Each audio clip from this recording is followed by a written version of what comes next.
High. High. আপনি কি এখানে থাকেন? জি। কিন্তু আমি তো আপনাকে আগে কখনো খেয়াল করিনি। খেয়াল করতে হবে কেন?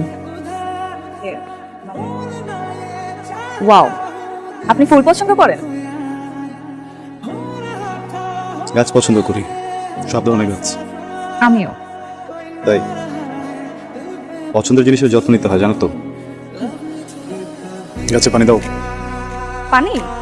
হ্যাঁ হ্যাঁ, দেই তো। Excuse me. আবার কি?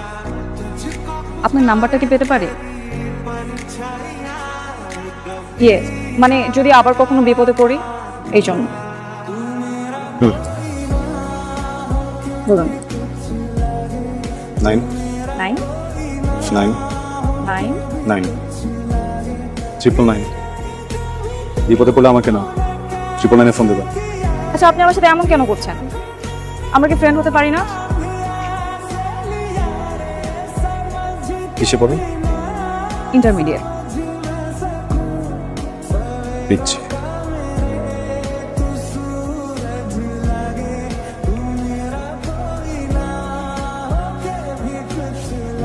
কি বললো?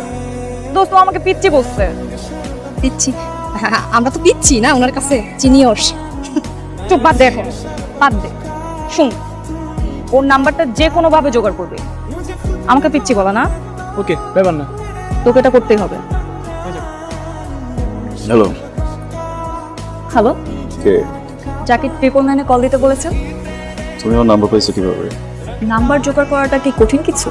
কেন ফোন করছো বলো? ইম্পর্টেন্ট কথা বলার ছিল। হ্যাঁ, সেটা বলে ফেলো।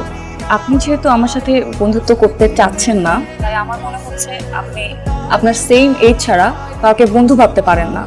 মানে ভেরি গুড। সবই তো বলছো, কল করছো কেন তাহলে? তাই বলছিলাম কি, আমরা কি বন্ধুর থেকে একটু বেশি কিছু হতে পারি না? দোস্ত দোস্ত দোস্ত, দেখ শুনে বাচ্চা, এটা ওনার বাচ্চা নাকি? আর ওনার বাচ্চা কবে কেন? ভাস্তি বা ভাগ্নি হতে পারে। তুই যা।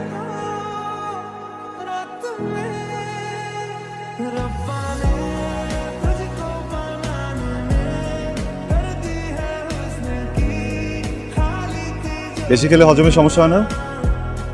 হজম? হুম, হ্যাঁ হয়তো। গাছেরও হয়। এই গাছে এত পানি দিতে হয় না, এত পানি দিলে মরে যাবে তো।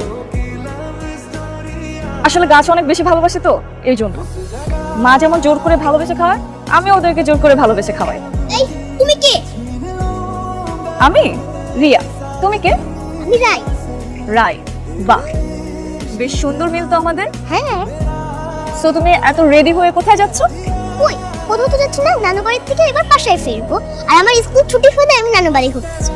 বাহ, ভালো। কি হয় আপনার? ভাস্তি না ভাগ্নি? বাবা, আজকে কি?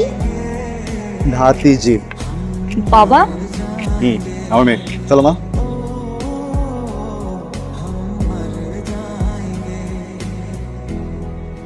আপনি বাবা,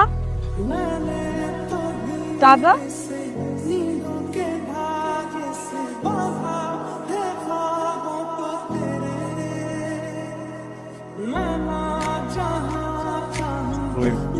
তুমি তুমি এখানে দাঁড় করে রাখবেন? না ওই ভিতরে কেন, মানে কোনো কোনো কাজ ছিল, কিছু বলবা? আমি আপনার কাছে আসিনি। রাই, কই যাচ্ছ? রাই, রাই, কেমন আছো তুমি? ভালো আছি। আন্টি, বলো। তুমি? হ্যাঁ, তোমাকে দেখতে আসলাম। কি করতেছিলে তুমি? হোমা করছিলাম। গুড। এই নাও, এটা তোমার জন্য।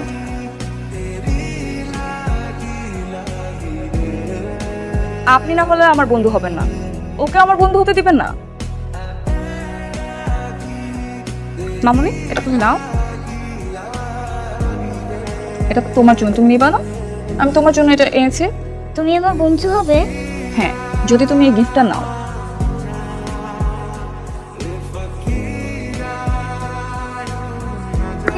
ওয়েলকাম। এখন তুমি এটা রাখো। আর শোনো, তুমি যে সারাদিন বাসায় থাকো, তোমাকে একটু বোরিং লাগে না? হ্যাঁ ভোর তো লাগে, আর বেশিরভাগ সময় বাবা অফিসেই থাকে। ঠিক আছে, তাহলে আমরাও ঘুরতে যাব। সত্যি? ভাই কথা শেষ করো তাড়াতাড়ি করে তোমার কাছে আসো।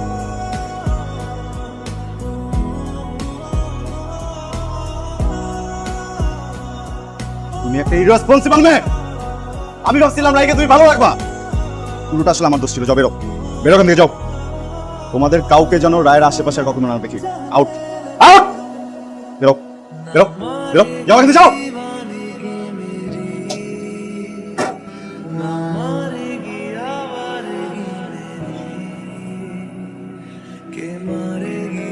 রুনি, অনেক ব্যথা পেয়েছো? হ্যাঁ, অনেক ব্যথা পেয়েছো অনেক? ঠিক আছে। আন্টি আম্মু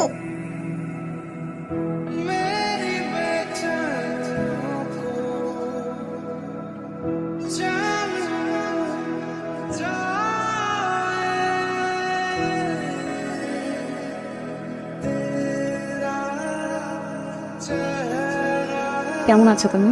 ভালো আছি।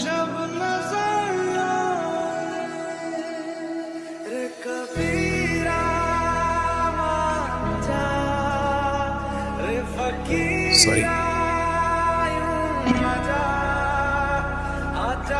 আবার সেদিন তোমার গায়ে হাত দেওয়া ঠিক হয়নি।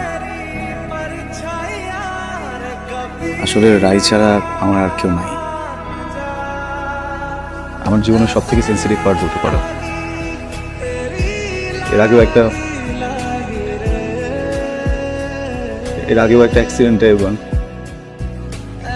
আমি অনেক বড় কিছু হারিয়ে ফেলছি, তো নতুন করে কোনো কিছু হারানোর শক্তি বা সাহস আমার নাই। আমাকে মাফ করে দাও। আমি কথা দিচ্ছি আর কখনো এরকম হবে না। আমিও কথা দিচ্ছি, রায় আর কখনো ব্যর্থ হবে না। থ্যাংক ইউ রিয়া, আমি তোমাকে বুঝি। তুমি খুব ভালো মানুষ, লক্ষ্মী মানুষ। কিভাবে বুঝি জানো? কারণ আমিও তোমার মতো পাগল ছিলাম। বয়সটা হয়তো একরকম ছিল না, কিন্তু পাগলামিগুলা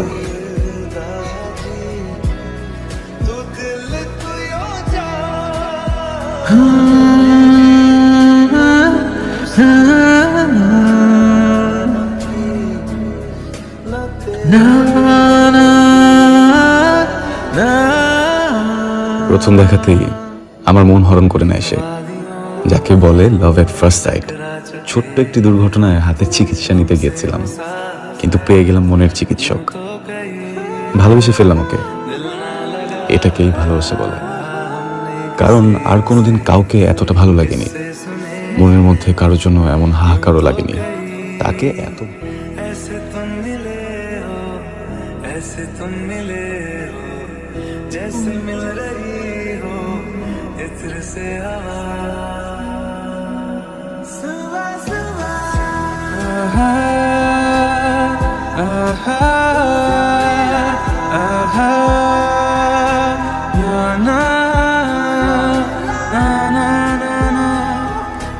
মানুষের মন ও মস্তিষ্ক একই সাথে যদি কাউকে চেয়ে থাকে এবং তারই চাওয়া যদি সত্যি হয়, পবিত্র হয়, তাহলে সে কখনো খালি হাতে ফেরে না।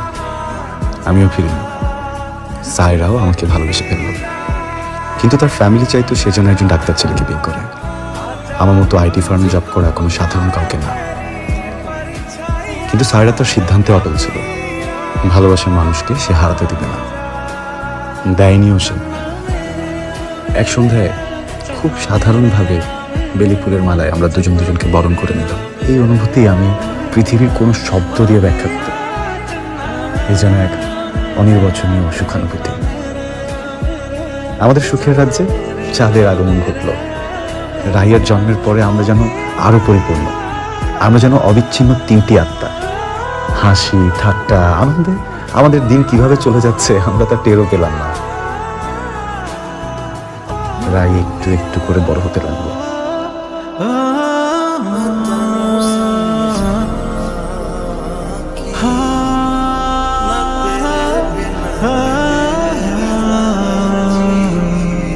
রাস্তা পার হতে গেছিল, গাড়িটা সরাসরি এসে এখানে আঘাত করে। মাথা থেকে অনেক রক্তক্ষরণ হয়েছিল। লোকজন যখন নিয়ে আসে তখন আমরা ডেট পাই।